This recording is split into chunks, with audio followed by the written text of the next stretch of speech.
So Persona 5 Royal will get its official release on the 31st of October 2019, but a localised English release was confirmed by Atlus to be at some point during 2020. As much as I love Persona and am looking forward to playing the new installment, this re-release didn't really hook me in, since in my mind it hasn't been too long since I went through Persona 5. And unlike the other games that got re-releases as separate entities from their main games, it doesn't seem necessary to do so now for Persona 5. The original game is solid, and now DLC is an active part of the gaming world, unlike back when Persona 3 and 4 received their re-releases. Don't misunderstand, as I will definitely be getting the game and likely live streaming it as a Let's Play on my channel. Despite, to play through Persona, you essentially have to get down on one knee and offer a ring, because it wants your heart, soul, and commitment. Just to me, this re-release makes Persona 5 obsolete, and I don't think a separate game now is necessary for this sort of change to the game, as we have seen games release in present day which have focused on giving you almost the entire game through digital download. And yes, I'm looking at you, Final Fantasy 15.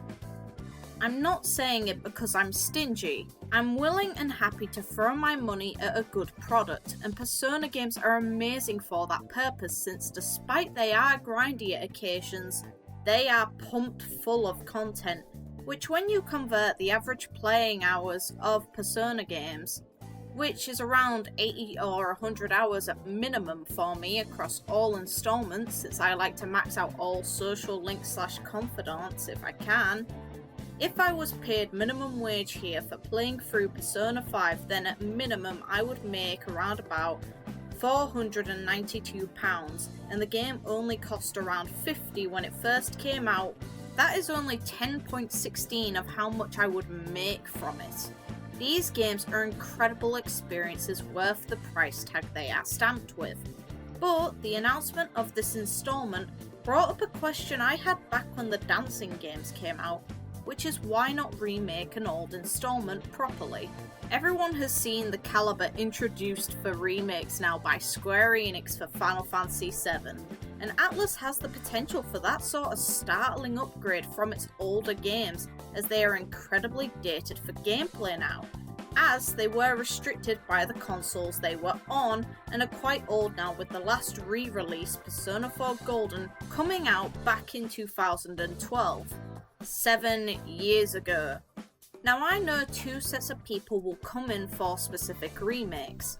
The group who want the first two installments of Persona remade, and then the Persona 4 fans who want their precious baby recreated. But I'm going to cut down the centre between each of you.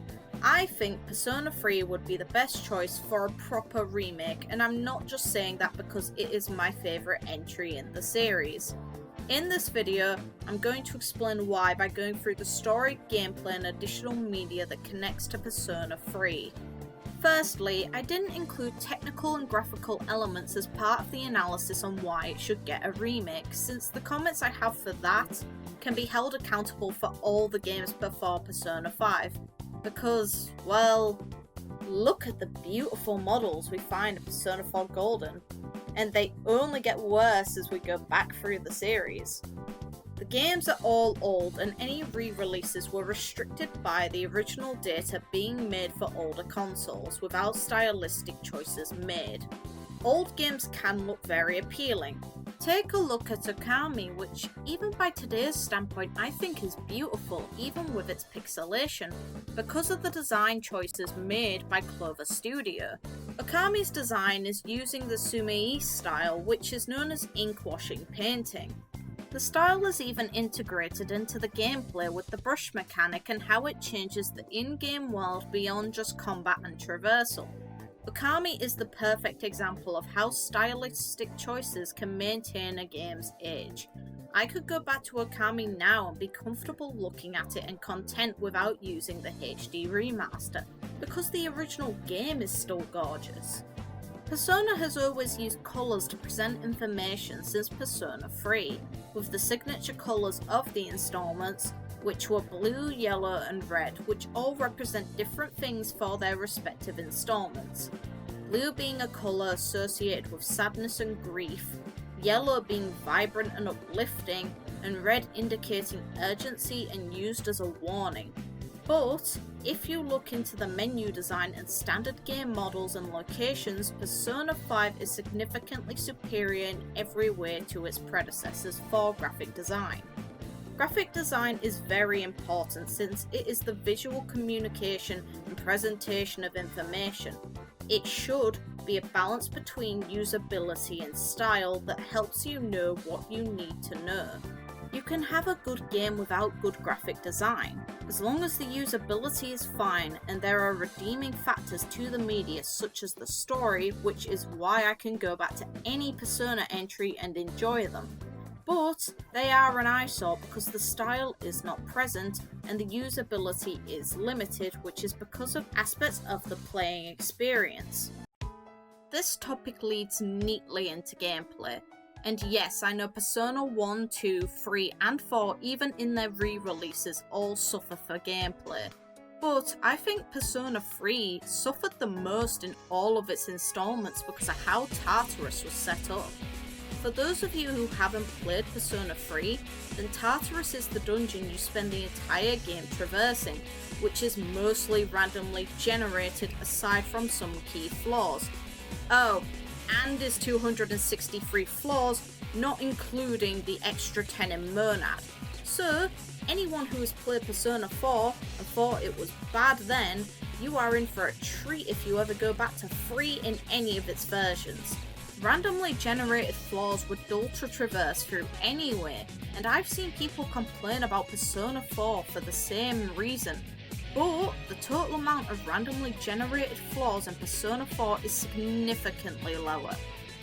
The Twisted Shopping District is 1 flaw, Yukiko's Castle is 8 flaws, the Steamy Bathhouse is 11 flaws, Maracue Striptease is 11 flaws, Void Quest is 10 flaws, Secret Laboratory is 9 flaws, Heaven is 10 flaws, Magatsu Inaba is 9 flaws, The Hollow Forest is 10 flaws, and Yamotsu Hirosaka is 9 flaws. So the total amount of dungeon flaws that exists in that game is 88 flaws.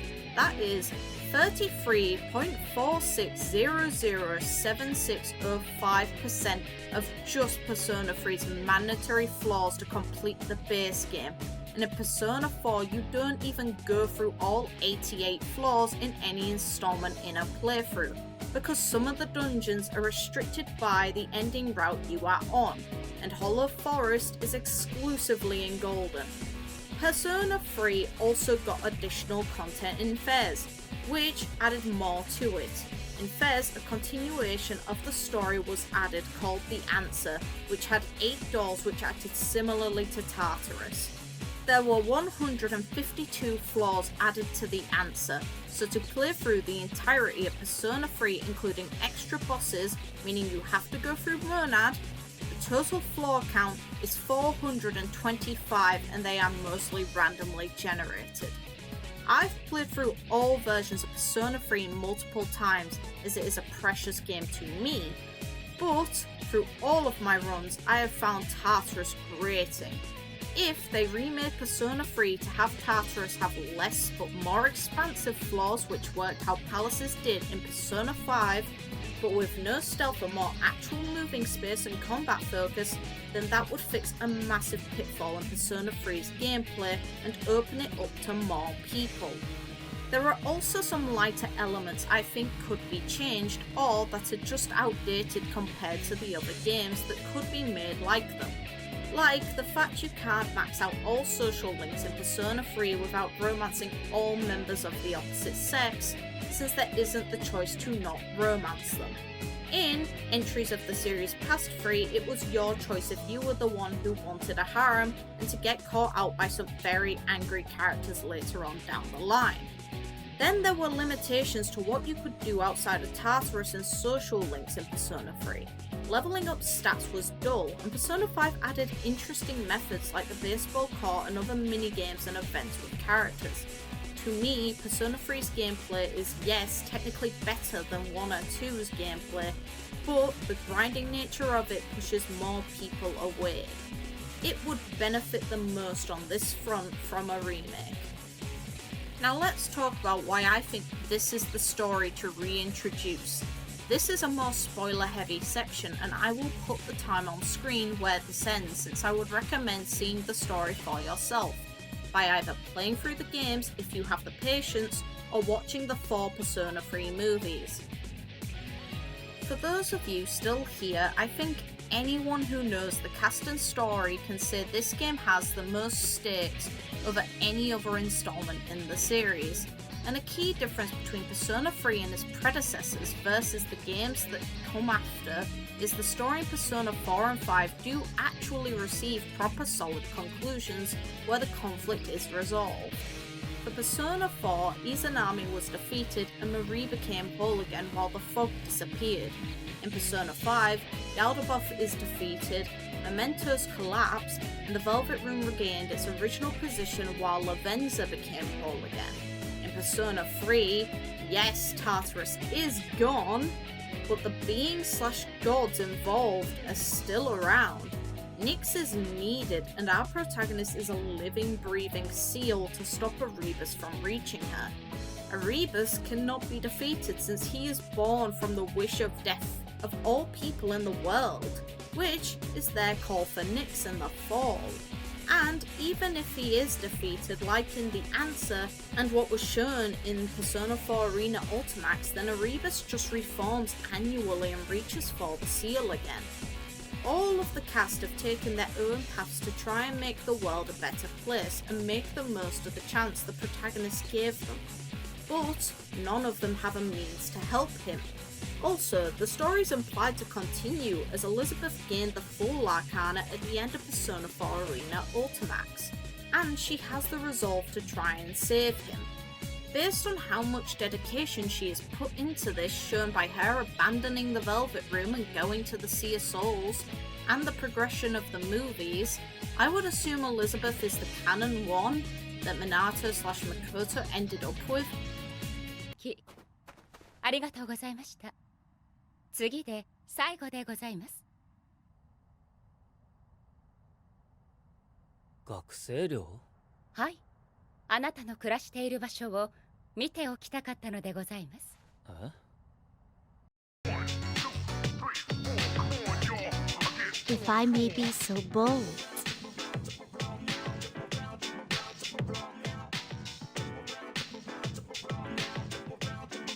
Do you recall the day you gave me a tour of your school? How I mentioned that I felt very fulfilled when I touched you?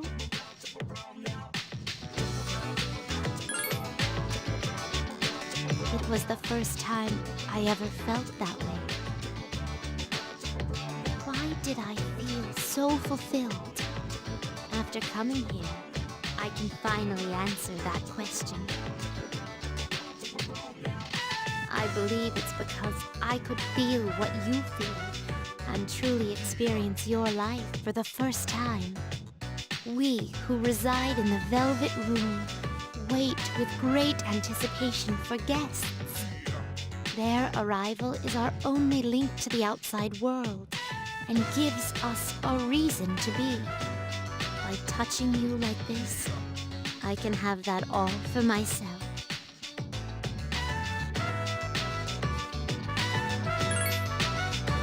I'll put it more plainly. I'm naive to the ways of your world, and there must have been many times I seemed to act quite strangely. However, even I am not blind to the significance of calling upon a gentleman in his own room. If you wouldn't mind, I'd like you to guide me through it.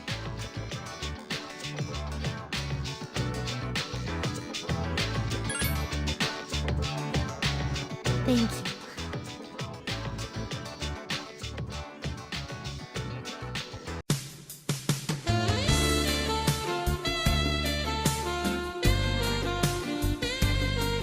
Oh my God! Okay, it's happening! Everybody stay calm! What's the procedure, everyone? What's the procedure? Stay calm! Even if we never see boldly accept in the movie. Because we do see hints of Elizabeth's social link and her assisting him on the way to the top of Tartarus. Then there is also the Persona 3 drama CD New Moon, which had implications for the future of the Kirijo group, with Ichiro Takadera plotting against Mitsuru, and Kikuno was involved with this planning, with her final line in that CD stating how Mitsuru's only ally is her mother. The Kirijo group is bound to still be tainted with people who shared the aspirations of Mitsuru's grandfather and Akitsuki, and that corruption will eventually have to be flushed out. Otherwise, what is stopping them from creating another abomination like Tartarus and the Death Arcana? If there was a remake of Persona 3, I would expect the drama CDs to be involved somehow, or for the game to at least give us a summary of those drama CDs, since it's a shame that important story is limited exclusively to Japan. And like other entries in the series, it would be nice to see our protagonist actually have a happy ending, instead of potentially being Dorkun for the rest of eternity, or until his friends potentially die. I was thrilled to see the Persona 3 cast appear in Arena and Arena Ultimax, and when Arena Ultimax hinted there would be more to the story, I lost my mind. I would love to see a sequel to Persona 3, eventually going over Elizabeth's potential story where Erebus is destroyed and humanity changes its wish for the fall so Ariba no longer appears, so Seal isn't needed and Minato can return to the others. It's a Persona game which has proper grounds to continue within its own story rather than for fan service or with a completely different conflict in mind like the Q games.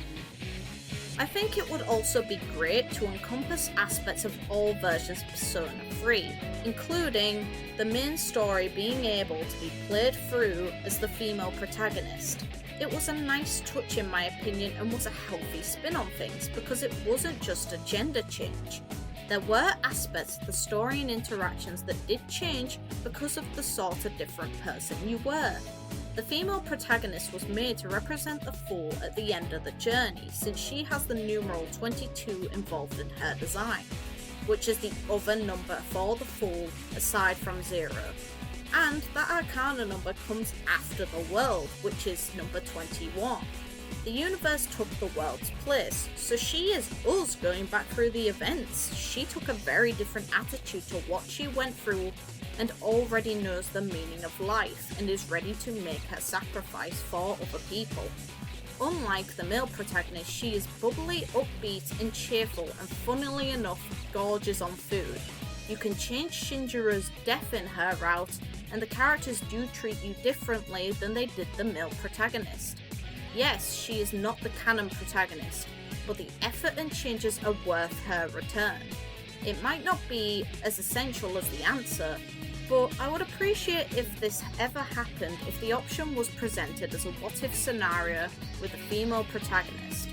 Anyway, these are my thoughts on if Atlus were to do an actual remake instead of a lazy, reskinned fanservice dance game that gave false hope to me, considering look at the models of the Persona 3 cast in the Persona 5 style. And at least the Persona 4 dancing game has a story. The one for Persona 3 and Persona 5 don't. It is just a sibling dispute, and some remixes of some good songs. Well, thanks a lot, Atlus. I am looking forward to Persona 5 Royal, but this is what I want from Atlus, and I hope some of you can agree or at least understand why. I hope you enjoyed the video, and I would appreciate it if you liked the video and subscribe if you haven't already. Join in the Discord if you want to communicate with the community, and I will do more Persona content in the future.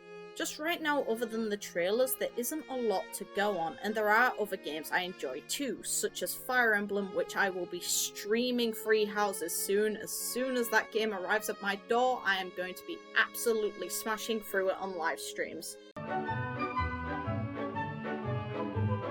大好き純平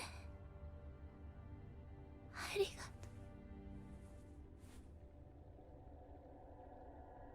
う千鳥嘘だろ千鳥